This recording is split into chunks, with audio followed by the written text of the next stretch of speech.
আজি আমি ডিসকাস কৰিম গভৰ্ণমেণ্ট স্কিমৰ বিষয়ে আৰু সেই গভৰ্ণমেণ্ট স্কিমবোৰ এটো কাৰণে দৰকাৰ যে কম্পিটিটিভ এক্সামিনেশ্যনত ইয়াৰ পৰা কোৱেশ্চন আহা দেখা গৈছে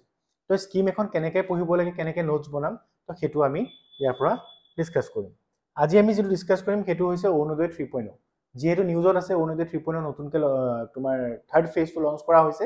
তো তাৰ বিষয়ে আমি আলোচনা কৰিম তো অৰুণোদয় 3.0 বিষয়ে জনা আগত ইয়াৰ ফিচাৰ্ছ কেইটামান আমি জানি লওঁ ইয়াৰ বৈশিষ্ট্য কৈছে ইয়াত কিমান টকা দিয়া যায় কৈছে যে ফাইনেন্সিয়েল এছিষ্টেন্ট কৈছে যে কিমান টকাকে দিয়ে কৈছে আমি সবেই জানো 1250 টকাকে দিয়ে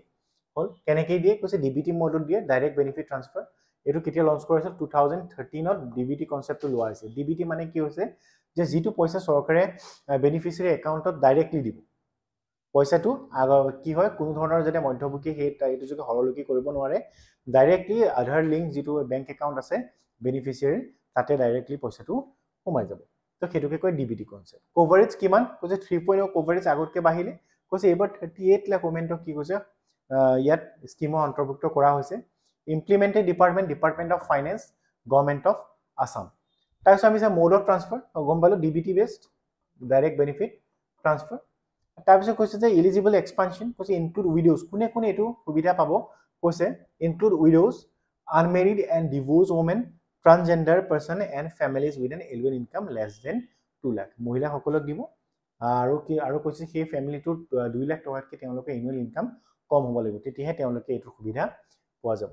3.0 ত আৰু এটা ইনক্লুড কৰা হৈছে যদি কাৰোবাৰ বিশেষ বেমাৰো থাকে তো তেওঁলোককো কি হেলথ ইনক্লুজন কৰা হৈছে ইয়াত যদি বিশেষ বেমাৰ থাকে তেতিয়াও তেওঁলোকে কি পাব এইটো যেটো অৰুণোদয় সুবিধা আঁচনিৰ সুবিধা তেওঁলোকে পাব ফৰ এক্সাম্পল যেটো যদি HIV হয় থ্যালাসেমিয়া হয় বা এটো সেৰিব্ৰেল পালসি আৰু তোমাৰ যেনে এটো তোমাৰ আমি কি অটিজম তো এনেকা ধৰণৰ যদি বেমাৰ থাকে তেতিয়াও তেওঁলোককো এটো স্কিমৰ আন্ডাৰত কি কৈছে অন্তৰ্ভুক্ত কৰা হৈছে তো আমি চাই লওঁ এই স্কিমটো একচুয়ালি লঞ্চ কেতিয়া হৈছিল তো 3.0 বিষয়টো আমি চালুৱে তো আমি প্ৰথমৰ পৰা চাওঁ এটা স্কিম আমি কেনেদৰে নোটছ বনাব লাগিব আমি কলে চাব লাগিব যে স্কিমটো ডেট কেতিয়া লঞ্চ কৰা হৈছিল লঞ্চ ডেট তাৰপিছত আমি চাব লাগে বাজেট এলোকেশন আজিকালি বাজেটৰ পৰা কিমান টকা ধাৰ্য কৰা হেতু পাৰো কোৱেশ্চন আহা দেখা যায় তাৰপিছত চাব লাগিব যে বেনিফিচিয়াৰি কিমান লোকে এটোৰ পৰা সুবিধা তেওঁলোকে পাইছে কিমান লোকে এটোৰ পৰা সুবিধা পাইছে তাৰপিছত চাব লাগিব যে এমাউন্ট কিমান টকা তোমাৰ দিয়া হয় আৰু আমি এটো চাব লাগিব যে তোমাৰ মোড অফ পেমেন্ট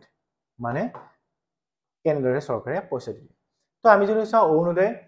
ফাৰ্ষ্ট যেতিয়া লঞ্চ হৈছিল কেতিয়া লঞ্চ হৈছিল ডেট কৈছিলে 2 অক্টোবৰ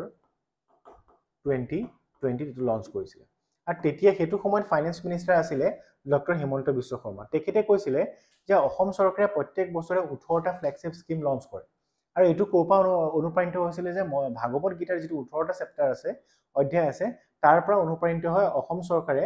কি কৰে তোমাৰ 18টা ফ্লেগশিপ স্কিম লঞ্চ কৰে সেই 18টা ফ্লেগশিপ স্কিমৰ ভিতৰতে এটা আছিল তোমাৰ অৰুণোদয় আৰু সেই 18টা ফ্লেগশিপ স্কিমৰ এটা নামও দিয়া হৈছিল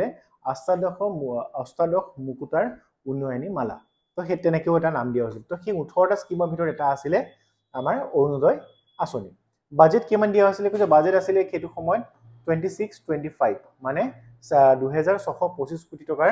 বাজেট এলোকেশনস দিয়া হৈছিল বেনিফিট কিমানে পাইছিল কৈছিল 9.1 লাখ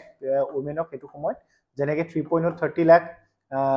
38 লাখ এপ্ৰক্সিমেটলি ওমেনক সামৰা হৈছে মহিলাক সামৰি লৈছিল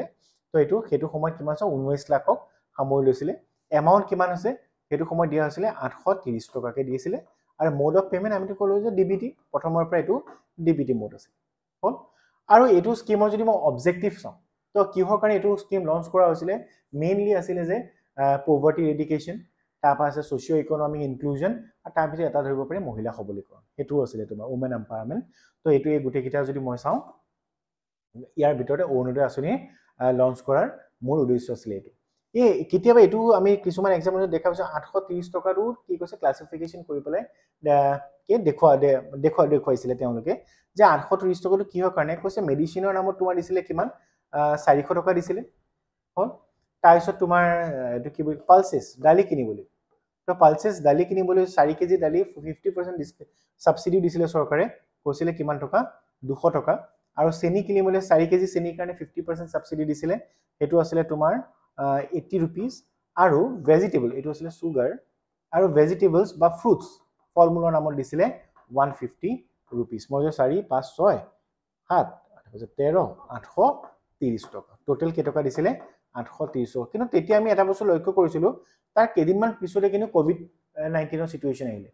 হল তো কোভিড মহামাৰী আৰ কাৰণে গভৰ্ণমেণ্টে কৈছিলে যে আমি কোভিড যাতে সিচুৱেচনত যাতে তেওঁলোকে আৰু কেটামান পইচা ইনক্লুড কৰি কোভিড এক্সপেন্সেছৰ নামত দিছিলে তো কে টকা দিছিলে 170 টকা তাত ইনক্লুড কৰিছিলে মানে টোটাল কে টকা দিলে 1000 টকা যদিও 830 টকা আছিল কিন্তু সকলোকে কেদিনমান পিছৰ পাই 1000 টকাকে দিয়া আৰম্ভ কৰিলে এটো 1000 দিয়া আৰম্ভ কৰিলে তাৰ পিছত কি কৰিলে আমাৰ তোমাৰ অৰুণোদয় 2.0 আহিলে 2.0 কেতিয়া আহিলে 14 ডিসেম্বৰ 2022 কিমান টকা কৈছে আৰু তোমাৰ কে টকা 250 টকা বহাই দিলে কে টকা হৈ গল 1250 টকা তো 2.0 তো 1250 টকা 3.0 তো 1250 টকা তো 1250 টকা কি হয় কাৰণে এই যে 1000 টকা আছে ইয়াতে তেওঁলোকে অসম চৰকাৰে কি কৈছে ইলেক্ট্ৰিক সাবসিডি ইলেক্ট্ৰিসিটি সাবসিডি নামত কে টকা দিছিলে তোমাৰ 250 টকা হল তো তেতিয়া কিমান হৈ যাব 1250 টকা তো এইটো আছিল তোমাৰ গুটে যেটো পইচা আছিল পইচা যদি মই ক্লাসিফাইড কৰি দিও কোনটো ক্লাসিফাইড কৰি দিও কিমান টকা কিমান কোনটো জায়গা দিছিলে যদি আমি চাও তো হেতু 1250 টকা তাৰ পিছত কৈছিলে আৰু অৰুণোদয় 2 আৰু এটা ইম্পৰ্টেন্ট আছিল যে দুটা স্কিম আছিল হেতু সময় যে তোমাৰ এটা আছিল দীনদয়াল দিব্যাংগন স্কিম মানে ডিসেবল পাৰসনৰ কাৰণে আছিল আৰু এটা আছিল তোমাৰ ইন্দিৰা মিৰি স্কিম ডিসেবল পাৰসনৰ কাৰণে 5000 টকা কে দিছিলে আৰু ইন্দিৰা মিৰিৰ কাৰণে কিমান টকা দিছিলে তোমাৰ সৰি ইন্দিৰা মিৰিৰ কাৰণে 25000 টকা ইন্দিৰা মিৰিৰ কাৰণে 25000 টকা কে দিছিলে কৈছে সেই যেটো স্কিম আছে দুটা স্কিম এই টুতে অৰুণোদয় 2.0 মাৰ্জ কৰি দিলে সেই দুটা মানে ৰিপ্লেস কৰি পেলাই অৰুণোদয় 2.8 কলে কি যে ইয়াত আমি যিখিনি বেনিফিচিয়াৰি আছে বেনিফিচিয়াৰি দুটা পাৰ্টি ইনক্লুড কৰি দিলে কাক কৰিলে এক নম্বৰ আছে ফিজিক্যালি যিখিনি তোমাৰ ডিসেবল পাৰসন আছে তেওঁলোকক কৰিলে দিব্যাংগনক এড কৰি দিলে আৰু ট্ৰান্সজেন্ডাৰকো তোমাৰ কি কৰিলে ট্ৰান্সজেন্ডাৰ আৰু ডিসেবল পাৰসন তো ডিসেবল পাৰসন তো তেওঁলোকক এড কৰি দিলে হল নাই বা স্কিমটো ভাল হয় নে নহয় তো ভাল হয় এটো কাৰণে ভাল বুলি ক'ব পাৰিব ইয়াৰ কাৰণ ইয়াৰ অবজেক্টিভটো যদি মই চাও ইয়াৰ উদ্দেশ্য কি আছিল এক নম্বৰ আছিল কি আমি কৈছিলো পভাৰ্টি ইৰেডিকেশন হল দৰিদ্ৰতা নাশ কৰা আৰু পভাৰ্টি ইৰেডিকেশন আৰু এটা হেতু কাৰণে আমি যদি লক্ষ্য কৰো এবাৰ যেটো আমি মাল্টি ডাইমেনশনাল পভাৰ্টি ইনডেক্স যদি ইন্ডিয়া আছে তাতো ইন্ডিয়াৰ কি আছে ৰেংকিং ভাল হ'বলৈ গৈছে হল মোটামুটি ভালে হৈছে দুই নম্বৰ আৰু এটা মই জানো সোশিও ইকোনমিক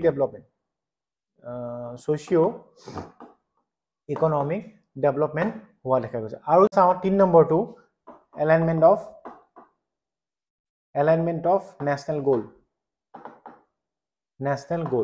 নেশনাল গোল কি আছে মই যদি চাও আমি সবে জানো যে ইউনাইটেড নেশনৰ মতে টোটাল 17 টা ৰাখিছে কি এসডিজি সাস্টেইনেবল ডেভেলপমেন্ট গোল কেটা আছে 17 টা তো এই যেটো স্কিম আছে এই স্কিমটো তিনটা গোলক আমি কি কৰিব পাৰো তিনটা গোল আমি এচিভ কৰিব পাৰো এটোৰ দ্বাৰা এটা আছে গোল 1 এসডিজি 1 এসডিজি 5 আৰু এসডিজি 10 এসডিজি 1 আছিল নো পভাৰ্টি এসডিজি 5 আছিল জেন্ডাৰ ইনইকুৱেলিটি আৰু এসডিজি 10 আছিল আমাৰ ৰিডিউস ইনইকুৱেলিটি তো এই তিনটা আমি যেটো গোল আছে গোল এচিভ কৰিব থ্ৰু ওডিআই কি অৰুণোদয় 3.0 হল এটো এটা ভাল স্কিম নেক্সট স্কিমটো আমি চাম